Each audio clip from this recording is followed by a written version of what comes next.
What's up everybody, it's Roman Gaming here. So with many game series entering their 4th or 5th installment, you see that the gameplay formula can sometimes get a little stale, because you're still doing the same thing for the so manyth time, right? And with Uncharted 4 now being the final Uncharted game in the series, it is definitely to be expected that something like that would at the same time also occur. But so far what we have seen from the gameplay in Uncharted 4, Naughty Dog really seems to be like adding a lot of these new elements that make it have a bit more of a fresh new look and feel, if you get what I mean. And gameplay wise, that is basically what I wanted to talk about in this video today with you all, is just describing and talking about what we can expect from gameplay in Uncharted 4 A Thief's End. So on paper, as I said, you know, Uncharted 4 is looking to be nothing new. It's a third person cover based shooter, I guess, most of the time, if we talk about the combat sections in the game, where there's also lots of platforming, you know, from trying to get from a certain point to another while climbing and jumping all the time.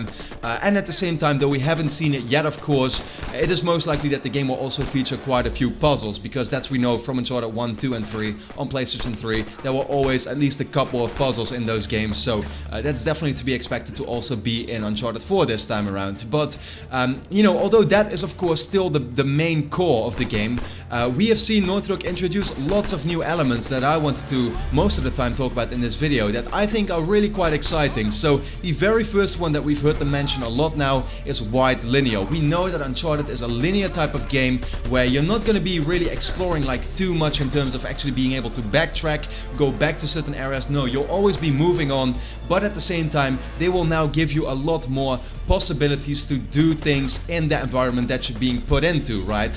And we've seen with the previous Uncharted games that those were really heavy corridor kind of shooters. You know, it's always, you don't have a lot of freedom to actually explore in the area that you are in, but this time around they're really doing that. And with all the gameplay demos we've seen so far, wide linear seems to have been a really big aspect of it, right? We saw the very first gameplay demo at PSX of 2014 in the jungle, where you were able to pretty much jump from all these small little platforms that they had and really freely for yourself choose what direction you wanted to head into to try and take all the enemies out, which was really cool. In the E3 demo of 2015, it translated to the new vehicle gameplay, also something that we haven't seen in Uncharted before, of course, is you being able to actually travel in a vehicle together with your buddies like Sully and Sam. But what that translated into here with the E3 demo, as I said, is that there were just many different kind of paths set out for you, and they were all leading down, of course, so in the end you'll always end up in the same or at the same destination. But at the same time, what was cool about it is you could choose for yourself, you want to go left, you want to go right, or do you want to go straight through. So yeah, also once again something that really, I guess, puts a big emphasis on that wide linear gameplay. And then the most recent demo we got, the Madagascar one, was really very open, and where you were pretty much able to traverse at your own speed, your own pace. You yourself had the option to go to whatever kind of direction you wanted to go into, and that would sometimes, for example, lead into finding certain treasures. So even though you're maybe not required to go in a certain direction, it can still end up giving you some cool results, like finding a treasure or having an optional conversation. Choices are of course also going to be new in this game. So all that type of stuff is looking to be a really neat addition to the Uncharted series, in my opinion, because it gives you that little bit more of a, you know, feeling of actually exploring areas and being a treasure hunter, I guess. So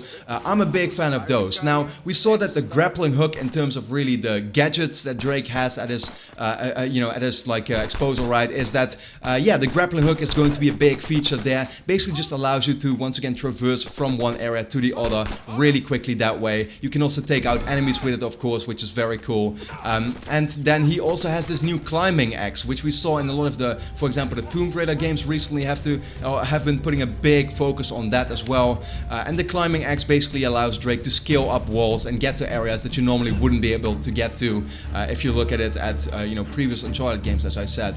Then you know, of course, the AI seems to be heavily improved this time around as well, which very much translates to the stealth part of the game, because I would like to, you know, I once again like to pretty much talk about that PSX demo that we got in 2014, the one in the jungle. The stealth seems to have been so heavily improved there, because at one point Drake was in a gunfight, manages to escape, hides in certain bushes, and the enemy actually doesn't know anymore where he is, and therefore try to go to his last seen position, right, through which he was able to take them out very stealthily, which this time around, you know, it seemed to have been a little slower. It's not as easy to take enemies down, which I guess kind of is very comparable to, say, The Last of Us or something, where, well, it definitely took longer there, but it's kind of like a mix now between the old Uncharted games and The Last of Us. It's kind of in between how long it takes now to take an enemy down. So, yeah, all these little things just add to the core gameplay feeling very, very tight this time around, just being heavily improved compared to the previous games. And then we haven't even talked about the awesome big set pieces that we can expect from the game. So far we haven't seen too many of them, but I'm sure Naughty Dog this time around is really keeping us from those, because they already want to impress us with the core gameplay,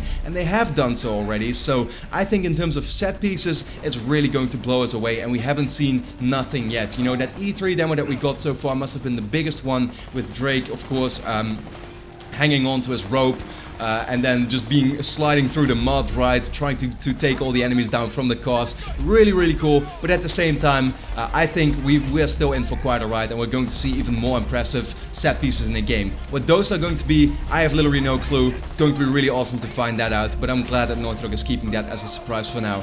Anyway, this in general was the gameplay that we can expect from Uncharted 4: Thieves End, so I hope you enjoyed the video. Leave a quick like if you did, and then look forward to a lot more Uncharted 4 countdown videos being uploaded in the near future. So for now, thanks a lot for watching, and hope to see you again next time.